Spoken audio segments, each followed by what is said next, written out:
Welcome, everybody. I'm so happy to see you all. I'm so glad that you could join us for this 10th Torah Fund Stands with Israel event. I am Marilyn Berkowitz, the International Torah Fund Vice Chair. Torah Fund has been designated philanthropy of Women's League for Conservative Judaism since 1942. We are especially glad to have everyone gathered today in the spirit of Am Yisrael Chai as Israel continues its war against Hamas in the aftermath of October 7th. It is now my pleasure to introduce our international president to share a few words with us. Julia? Thank you, Marilyn. Hi, everyone. It's nice to see you on this morning, afternoon. I just wanted to echo Marilyn's greetings, welcome you all here today. It's always wonderful to hear from our speakers for Torah Fund Stands with Israel. And I just want to thank you, all of you, our members, for your help and your dedication to Torah Fund. Thank you so much, Julia. So before we begin our program, I want to make sure you all know that you will be muted so that way we will be able to hear our presenters without background noise. We plan to answer questions after the presentations. The general chat will be disabled. If you have any questions, please send them via the chat to Lauren Wishnu. You may also click on reactions and then raise your hand. It's my honor to acknowledge, in addition to our current Women's League president, Julia Loeb, any past international presidents of Women's League and past international Torah Fund chairs who are in attendance today. Torah Fund supports programs and scholarships for students at the 5 global institutes of higher learning in the conservative Masorti movement, including the Ziegler School of Rabbinic Studies in Los Angeles, the Jewish Theological Seminary in New York, Schechter Institutes of Jewish Studies in Jerusalem, the Seminario Ramitico Latinoamericano in Buenos Aires, and the Zacharias Franco College in Potsdam, Germany. Thanks to the generosity of donors like you, in over 8 decades, we have raised over $110 million.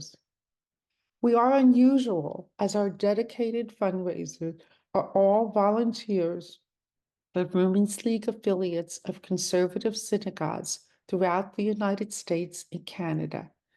Funds raised support important educational initiatives and special educational projects for the training of our future rabbis, cantors, teachers, scholars, and Jewish community leaders. Our thousands of committed Torah Fund donors help strengthen and ensure the future of Judaism worldwide.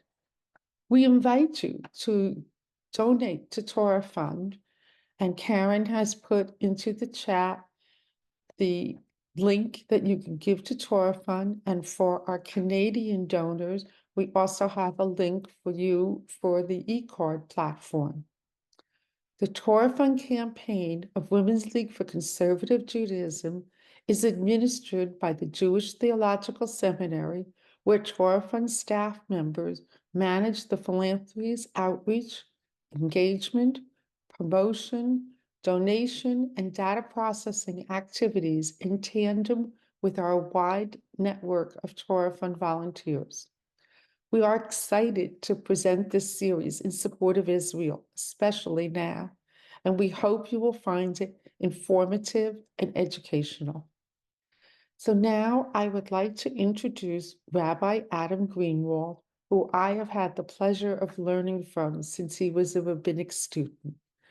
Rabbi Adam Greenwald of Congregation B'nai Israel in Orange County, California, previously served as a vice president for Jewish engagement at the American Jewish University, where he founded the Moss Center for Jewish Journeys and directed the Miller Introduction to Judaism program. For 7 years, he was a lecturer at the Ziegler School of Rabbinic Studies. In 2016, Rabbi Greenwald was awarded the Covenant Foundation's Pomegranate Prize in Jewish Education.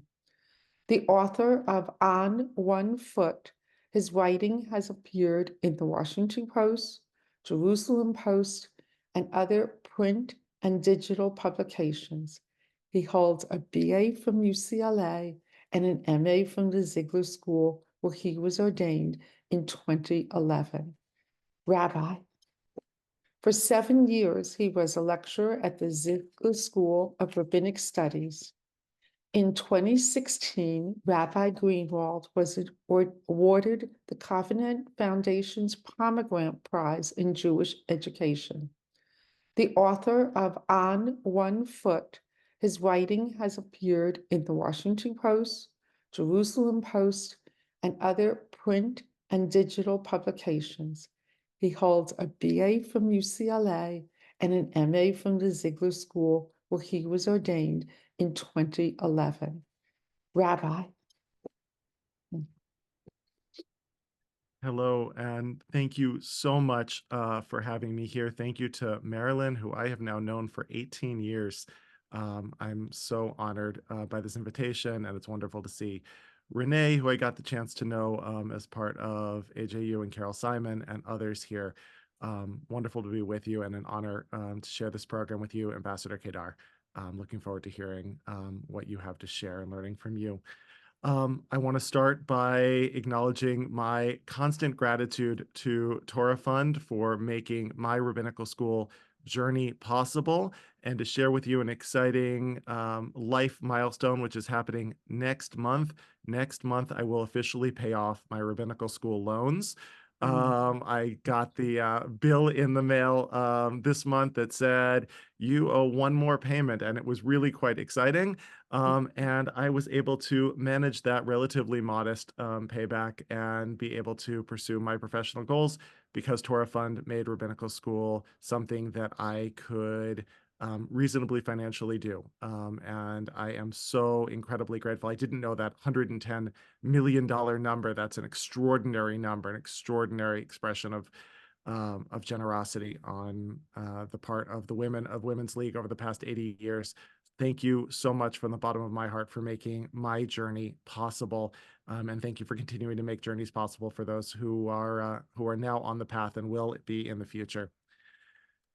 For those of you who I have gotten to know over the years, you know that I served for a decade as the director of the Miller Introduction to Judaism program at American Jewish University, working closely with our beloved Rabbi Brad Artson under his direction in that role, and had the opportunity to create curriculum for students who are on a process of embracing Judaism that's now being used in conservative congregations around North America. When I was brought onto that job, I was still working in my first job out of rabbinical school, which was as an assistant rabbi to Rabbi Sharon Brous at IEICI on a one-year fellowship funded at that time by the Revson Foundation. And I had several months left to go on my fellowship when I was hired.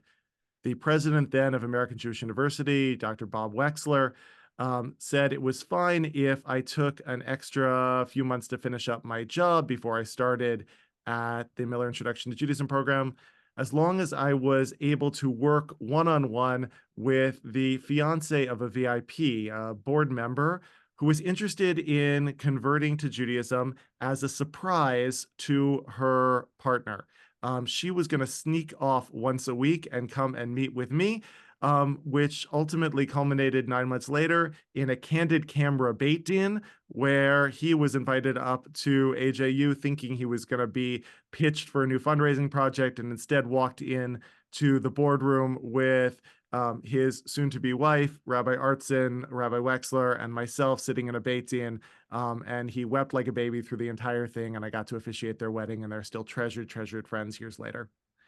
When this student started working with me in this one-on-one capacity, before I'd had the chance to start in the program, before I had spent any time really thinking about what ought to be the curriculum for people who are becoming Jewish, I said, why don't we just start with your questions? Why don't we start by making a list of the things that you want to know more about, and we'll start ticking them off one by one.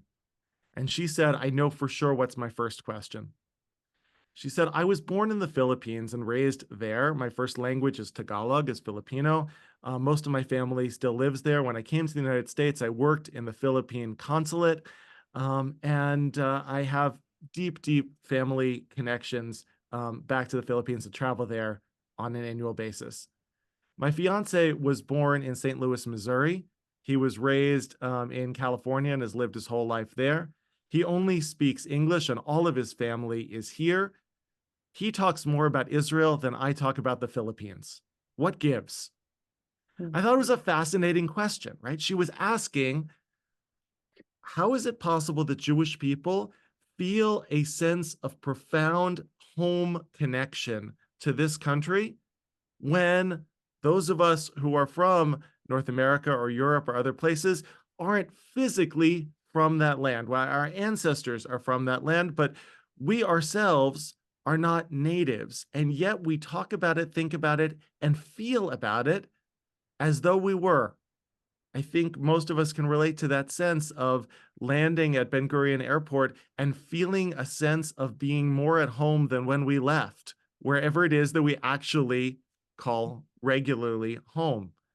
That's a profoundly powerful feeling, and it's a really intriguing and unique one to try to explain to anybody else. And so I'm not going to use the short time that I have with you to talk about the political situation, about the war, about the protests happening on campus, including right near me at the University of California in Irvine. I was able to be at a student solidarity demonstration last week, and what's going on is really quite disturbing. I'll leave that to Ambassador Keidar to try to unpack some of what's happening right now. What I want to use my short time with you together is to think from 35,000 feet, to think about what it is that connects us so deeply back to this land. Why is it that we can feel a sense of home from a place that many of us are not actually physically from? And so I started to answer my students' question by saying that the Jewish tradition over the course of millennia built up bridges of connection between people and place, between Am and Eretz, between the people and this land, by weaving Israel into our ritual lives.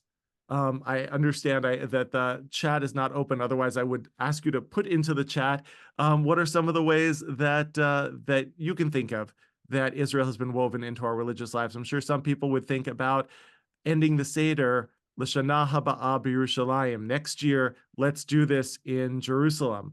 And also ending Yom Kippur the same way. At the two most attended moments, most attended holidays in Jewish life, we conclude by saying, yeah, it's good to do it here, but the real thing is going to be back home. We orient ourselves 3 times a day when we pray in the direction which would be the straightest line in order to start walking back home. In America, that means turning toward the east. But of course, if you were praying as a Jew in China, you point west. If you're praying in Israel, you orient yourself toward Jerusalem. And in Jerusalem, you orient yourself toward the Western Wall. Every Jew needs to walk around with an internal compass, which is always pointing in the direction of home, a sense that we are always just about to start on our way back.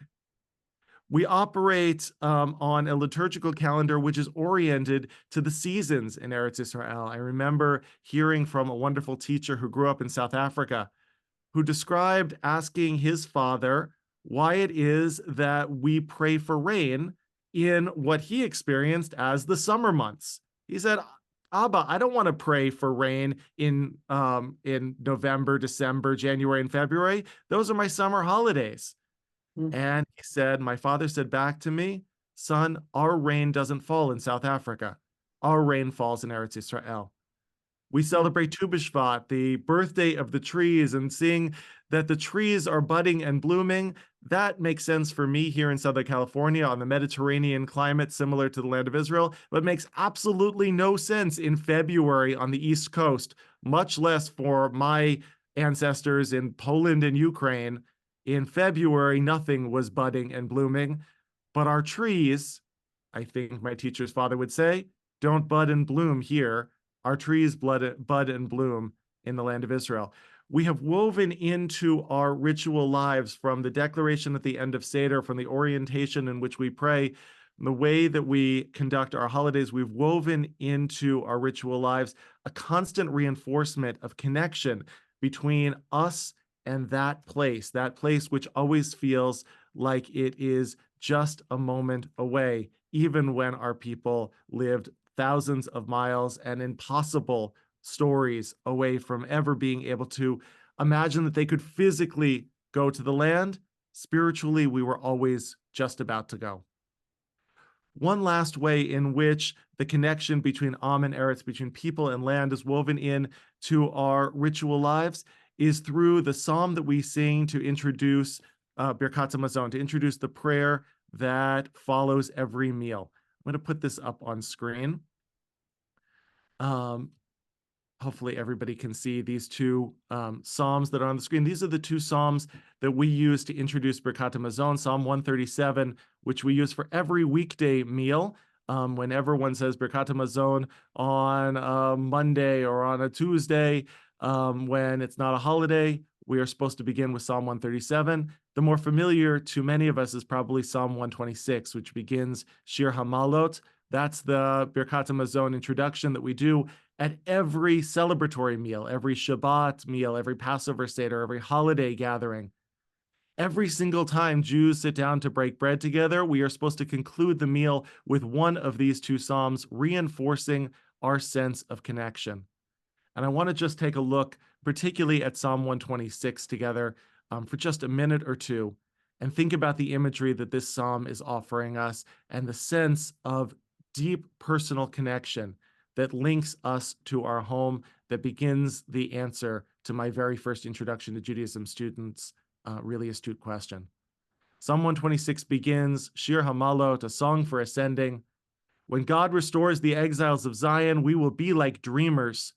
Our mouths will fill with laughter and our tongues with joyful song. It will be said among the nations, God has done great things for them. God will do great things for us, and we will have joy. Restore us, Adonai, like streams of water to the desert. The ones who sow in tears will reap with songs of joy. Though he goes along weeping, carrying his bag of seed, he will come with joy, carrying his sheaves. The setting of this psalm is exile. The setting of this psalm is galut, diaspora. The Jewish people in Babylonia, probably at the time this psalm was written, and the Jewish people now spread out to all of the parts of the globe. And the sense, the feeling that suffuses this psalm, that suffuses the psalm that we are supposed to use to conclude every single celebratory meal together, the sense is that that dream of going home stays ever alive, that dream of a redeemed land of Israel is supposed to live with us every breath we take. That when that dream comes true, when we are back in our land, that it will be truly a dream come true, a fulfillment, a miracle done by God, that we will be restored like streams of water to the desert, that beautiful image. You know, in the Negev desert, it's extraordinarily dry almost all the year, except for a short period of time when there are huge monsoonal rains. And the dry wadis, the cracks in the desert, fill up with water, like veins rippling through and capillaries through the dry land.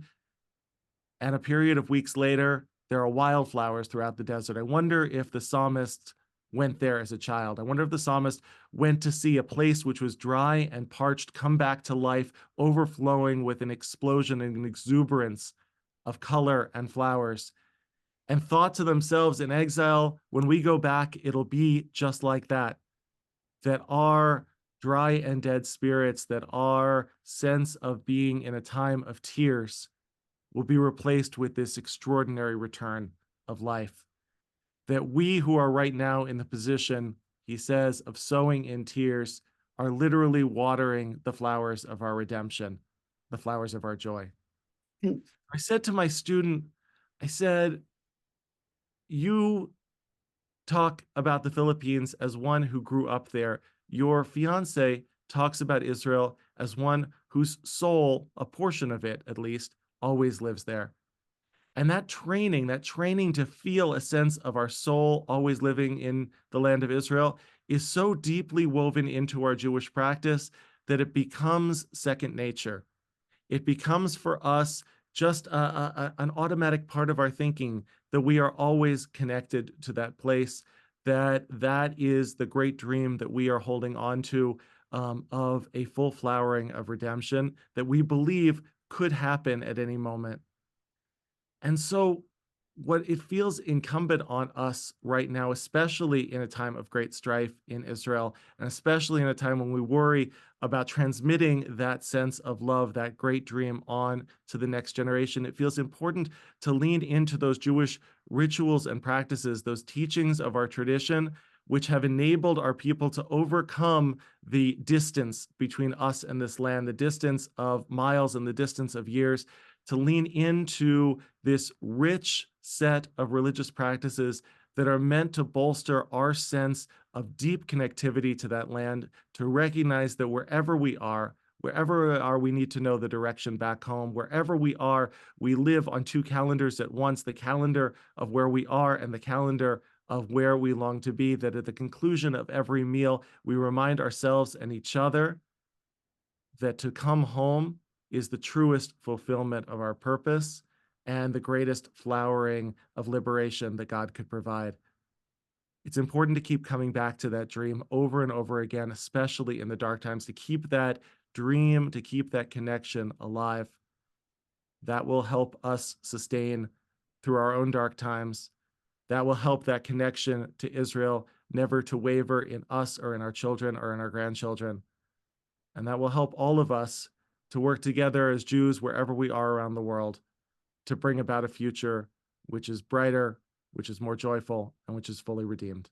Thank you so much for the opportunity to share this Torah with you, you who have made possible my own journey in Torah. Thank you again to all of the dedicated volunteers and donors of Torah Fund who make possible the journey, for those of us who have the privilege of getting to be teachers and rabbis. And thank you to Marilyn for inviting me to come and be a part of this really special gathering. Thank you so much, Rabbi. It's always a delight to learn from you, especially today. You hear all about our connection with Israel. So we really appreciate you taking the time to join us today. So now it's my pleasure to introduce Ambassador Jacob Keidar, our primary speaker this afternoon. A veteran Israeli diplomat, Jacob Keidar has served as ambassador to Switzerland, Liechtenstein, as Consul General of Israel in Shanghai, and as ambassador to Kenya, with accreditation in Uganda, Seychelles, Tunisia, Malawi, and Zambia. At the Foreign Ministry, he was Inspector General of the Foreign Service. His experience over decades includes having been acting Deputy Director General for Middle Eastern Affairs and Director of the Multilateral Peace Process, a board member of the Museum for Islamic Art in Jerusalem. Ambassador Keidar also volunteers at the Public Diplomacy Bureau of the Foreign Ministry. So from one volunteer to another, Ambassador, we look forward to hearing what you have to say. Thank you very much. Thank you very much for inviting me. I'm really honored to speak before you, and thank you very much for all the work that Torah Fund has been doing and for your support for Israel.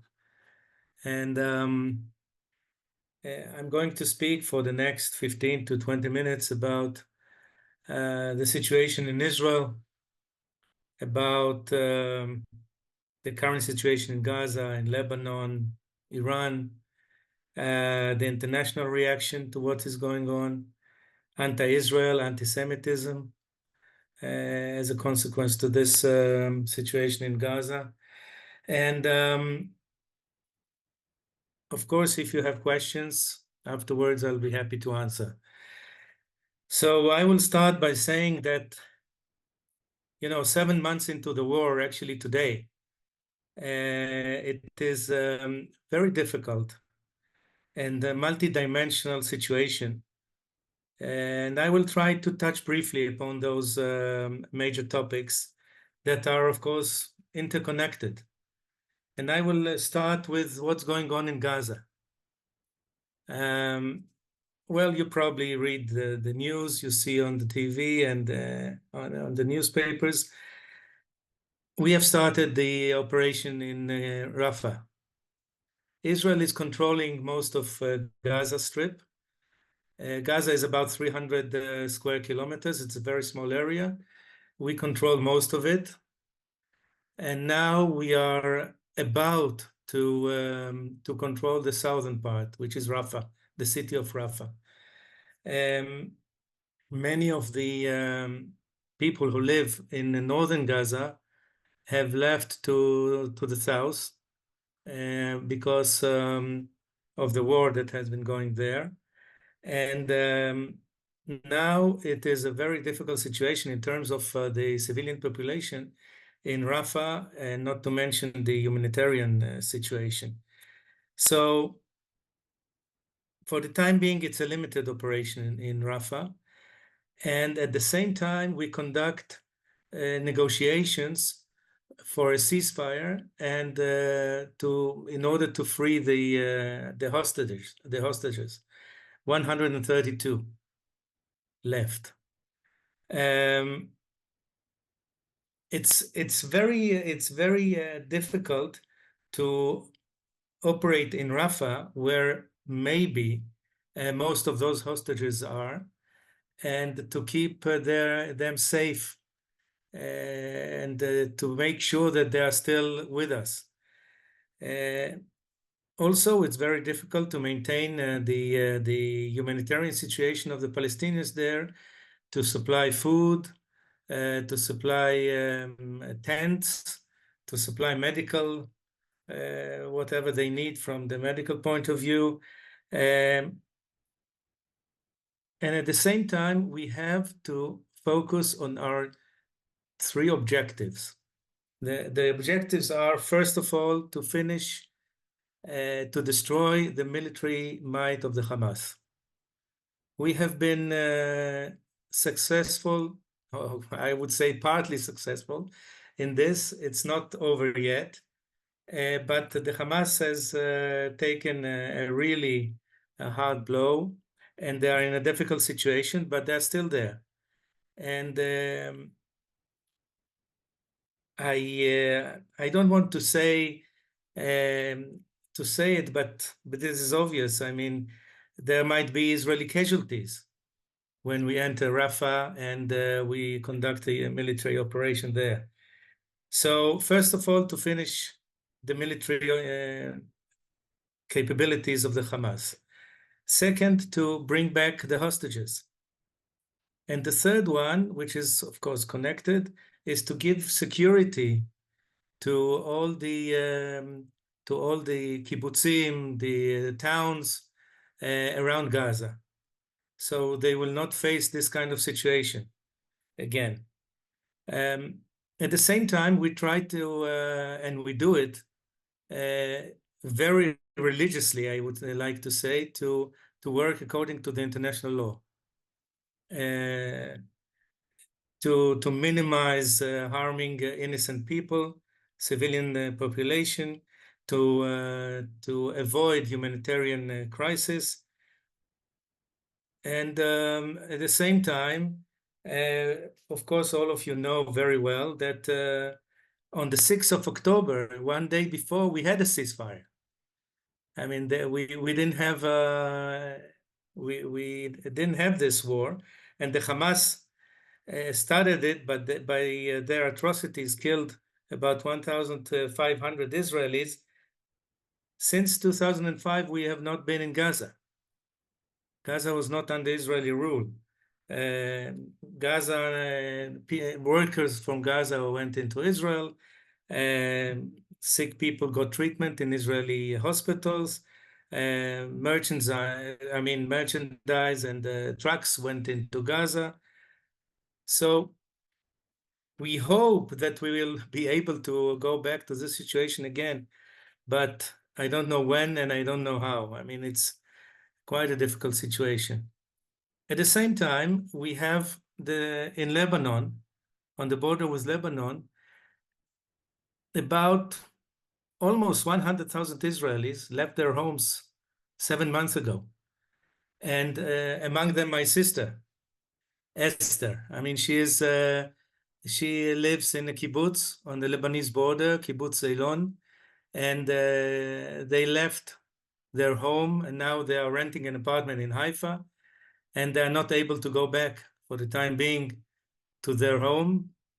And I have to say that I just spoke with her the other day, and she said that unlike the people who live near Gaza, she doesn't have any idea when they will be able to go back, which is a terrible situation.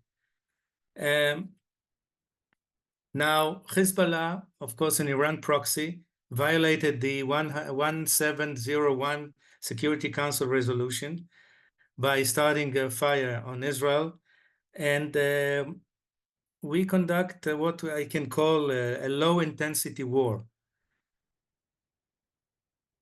Unfortunately, it is very difficult to conduct a full-scale war on two fronts, in Gaza and in Lebanon. So for the time being, we are engaged with the Hezbollah. We are firing at them, they are firing at us. Or I should say they are firing at us and then we are firing at them. And which makes the situation for the people living there a hell, really. I mean, most of the northern part of Israel is, all the businesses, all the people, the agriculture, everything is in a standstill. And then now we come to Iran. After what happened, and you saw it, the hundreds of rockets, missiles that they fired on Israel, and I spent a very terrible night in the bomb shelter in Jerusalem. They went back to their usual pattern of activity. They use proxies, again, not directly from Iran to Israel, but Hezbollah, the Houthis in Yemen, etc. And at the same time, they are on the cusp of becoming a nuclear state.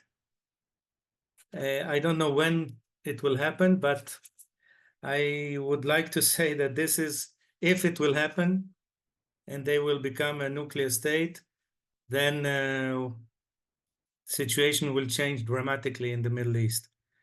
And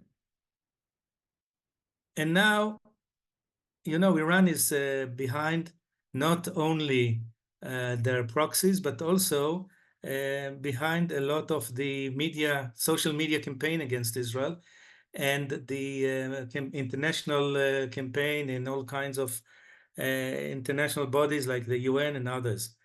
But not only Iran. We are facing, in the international community, we are facing boycotts. I would like just to mention one. I mean, Turkey, probably you heard about it. They decided to boycott merchandise, to send ships to Israel. Bolivia and Colombia cut diplomatic ties with Israel. In international forums and the UN, there are constant attacks against Israel. Well, we have been facing it for decades, but now it has intensified. We have resolutions against Israel of recognition of Palestinian state, calling for a ceasefire. For the time being, the United States has vetoed all of it, but they continue. The International Court of Justice is prosecuting Israel on the charges of genocide by the request of South Africa. Luckily, for the time being, I would say in this regard we're safe, but I don't know for how long. I think Turkey also joined recently South Africa.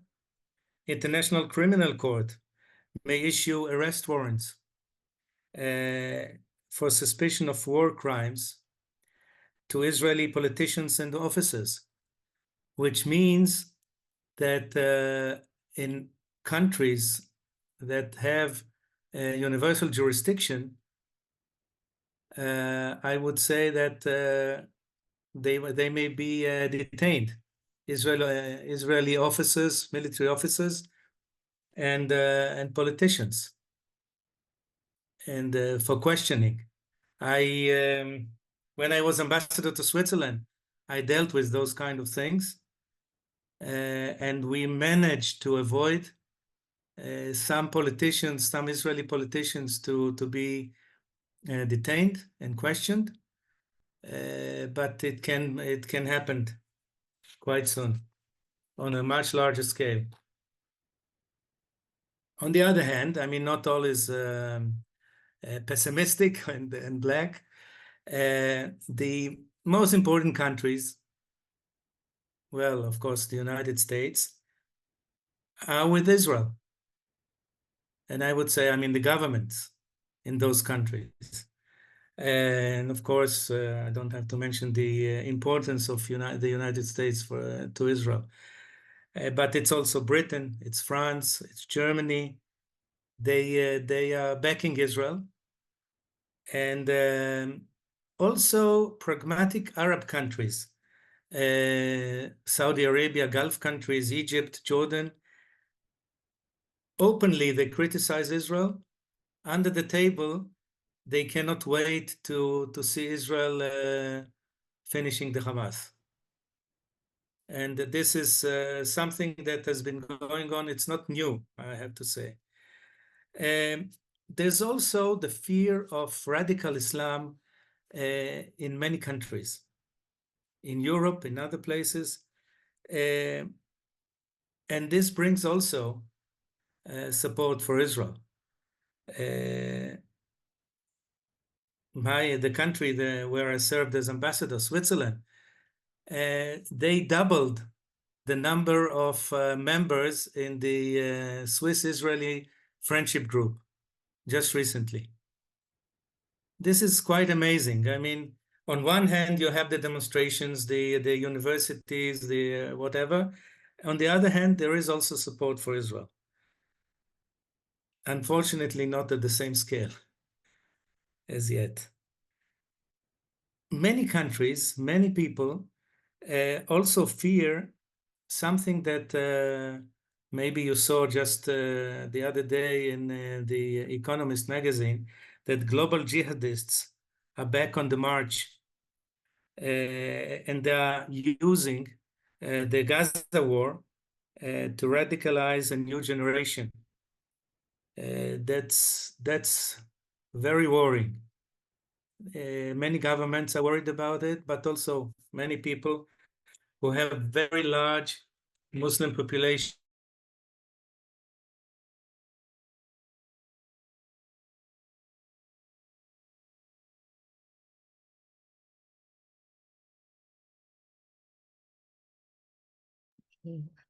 I know the ambassador's screen is frozen and we're working on trying to get him back again.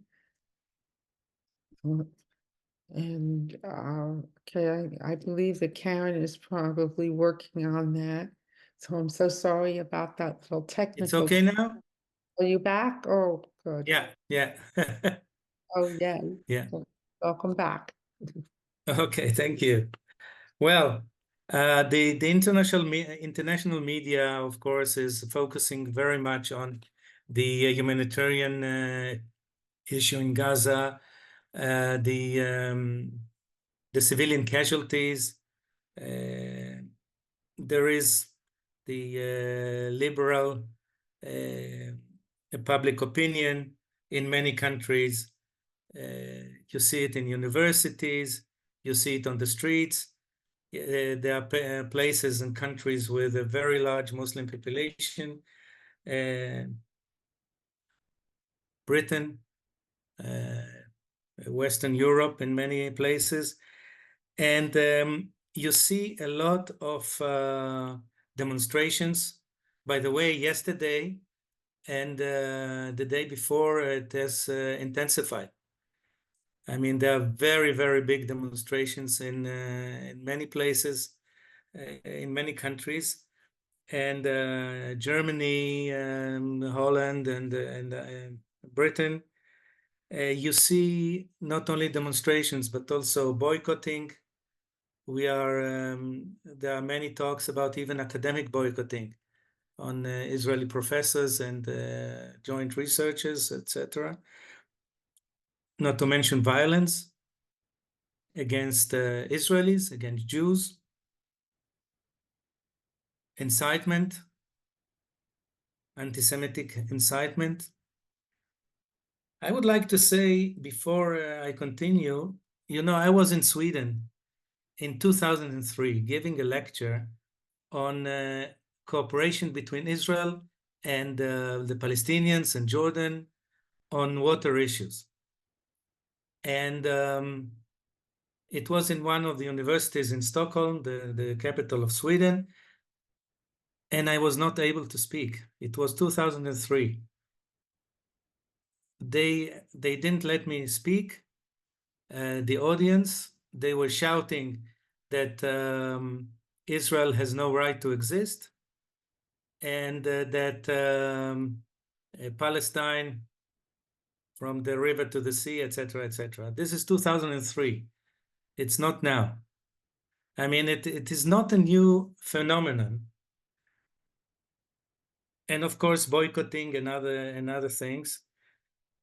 But of course, it has intensified since October 7th in universities, in other places.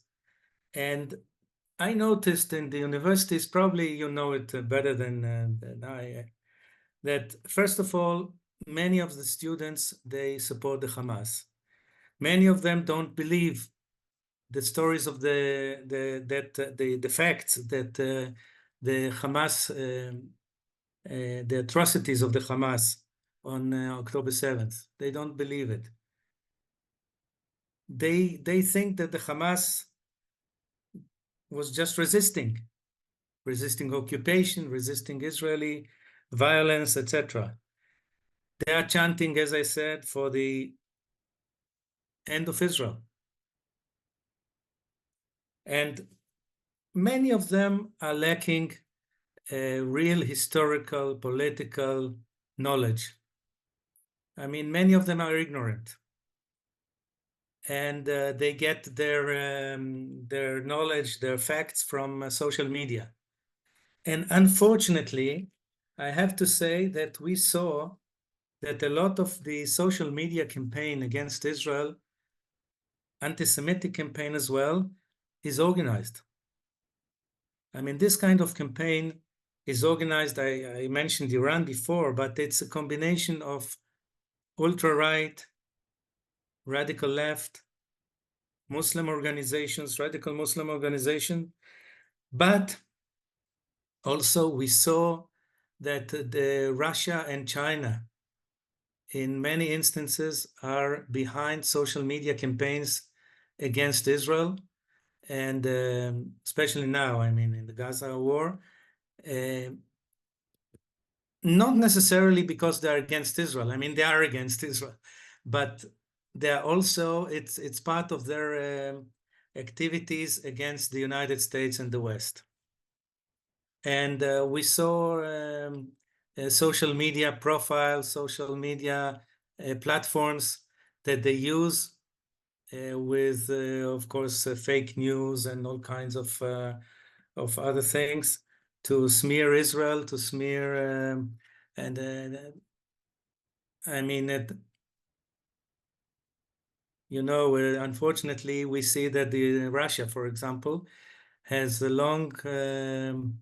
for a long time left the idea of supporting Israeli security. I mean, they don't care much about it.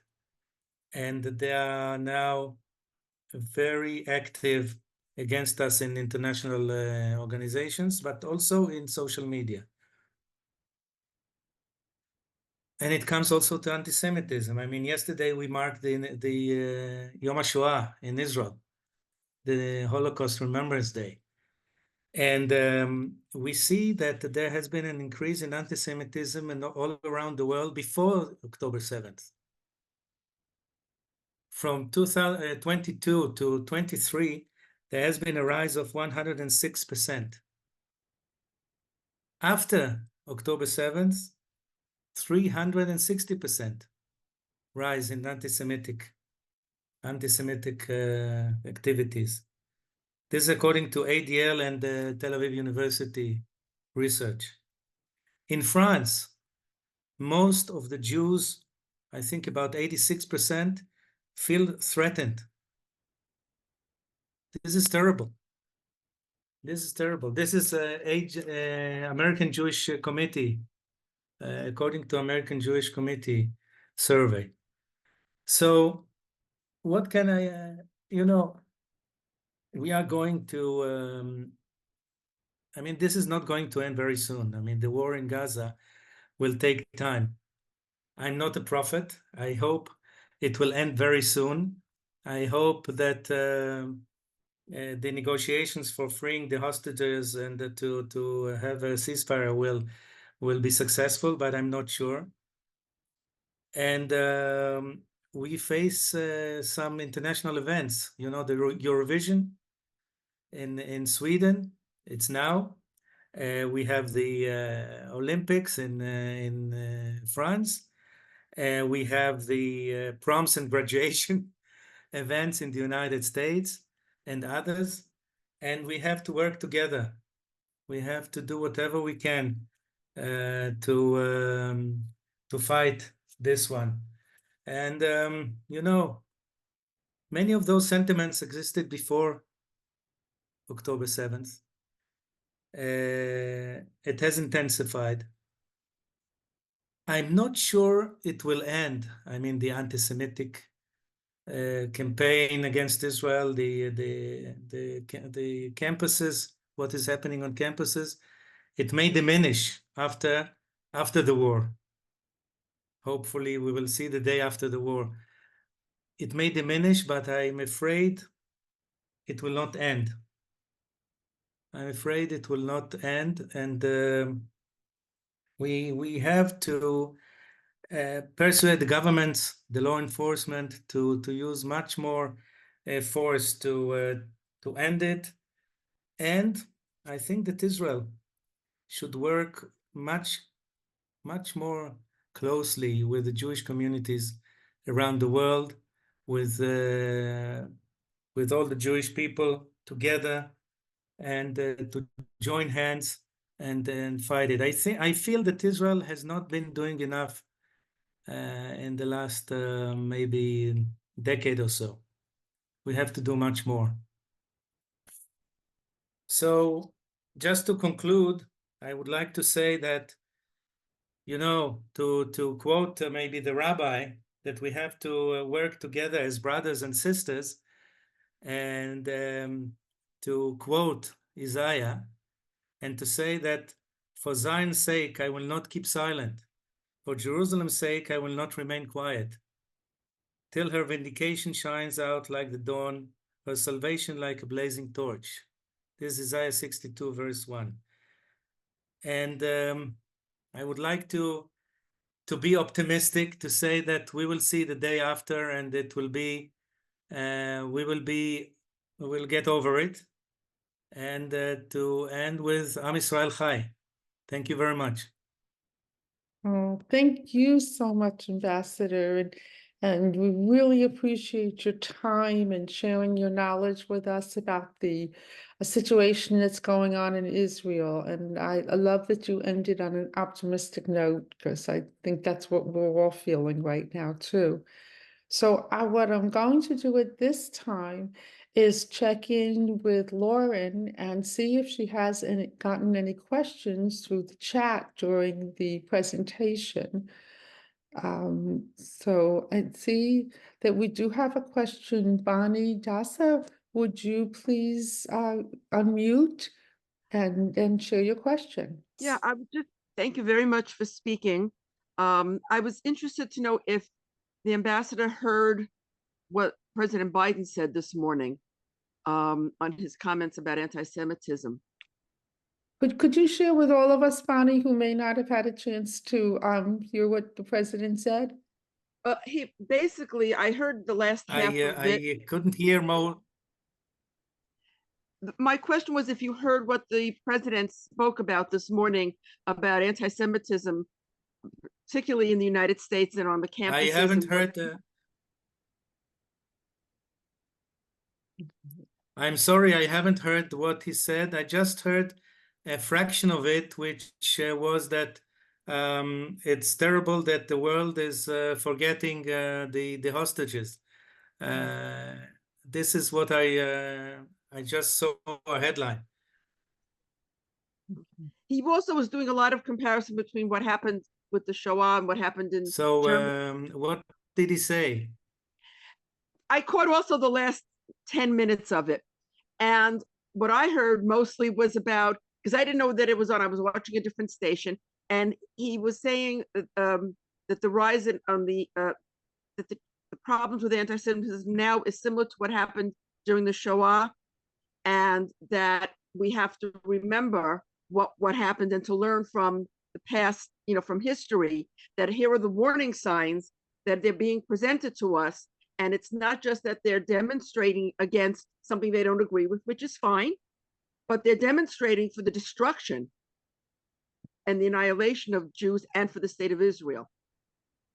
And that we need to fight against that. And I don't know if he introduced any legislation or not. I didn't hear that. Well, I cannot but agree with what he said. I mean, it's yeah. I mean, he's right. He's right. For somebody like me, second generation of Shoah survivors, what I see now in campuses and in other places is really, I mean, I don't know how to describe it. It's so terrible. Yeah. Thank you for your remarks, by the way. Okay, thank you, Bonnie.